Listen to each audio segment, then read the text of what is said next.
भारत की संविधान सभा वो संस्था थी जिसने स्वतंत्र भारत के लिए संविधान का निर्माण किया। यह एक ऐतिहासिक और महत्वपूर्ण निकाय था जिसने भारत के भविष्य की नींव रखी। यहाँ संविधान सभा के बारे में विस्तृत जानकारी दी गई है। 1. गठन और पृष्ठभूमि। संविधान सभा का गठन कैबिनेट मिशन योजना 1946 के तहत जुलाई 1946 में हुआ था। संविधान सभा के सिद्धांत की मांग सबसे पहले 1895 में बाल गंगाधर तिलक ने उठाई थी। भारतीय राष्ट्रीय कांग्रेस ने 1935 में संविधान सभा की आधिकारिक मांग की थी और 1938 में पंडित जवाहरलाल नेहरू ने भारत के संविधान निर्माण के लिए संविधान सभा बनाने का निर्णय लिया। प्रारंभ में संविधान सभा में कुल 389 सदस्य होने थे। इनमें से 292 सदस्य प्रांतों से और 93 सदस्य रियासतों से थे। बाद में भारत के विभाजन के कारण सदस्यों की संख्या घटकर 299 हो गई। 2. महत्वपूर्ण बैठकें और अध्यक्ष।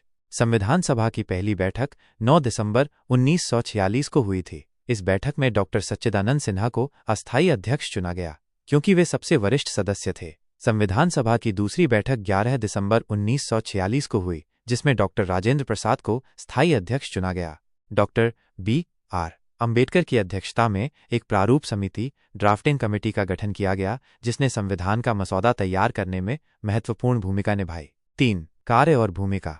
संविधान सभा का मुख्य कार्य भारत के संविधान का निर्माण करना था। संविधान निर्माण के कार्य को त्वरित गति से पूरा करने के लिए संविधान सभा ने विभिन्न समितियों का गठन किया था जिनमें 8 प्रमुख समितियां और 15 छोटी समितियां थीं। संविधान सभा ने 22 जुलाई 1947 को राष्ट्रीय ध्वज को अपनाया। मई 1949 में सभा ने ब्रिटिश राष्ट्रमंडल में भारत की सदस्यता को मंजूरी दी। 24 जनवरी 1950 को संविधान सभा ने राष्ट्रगान और राष्ट्रीय गीत को अपनाया। संविधान सभा ने 2 साल 11 महीने और 18 दिन में संविधान का निर्माण किया। इस दौरान कुल 11 अधिवेशन हुए और 166 बैठकें आयोजित की गईं।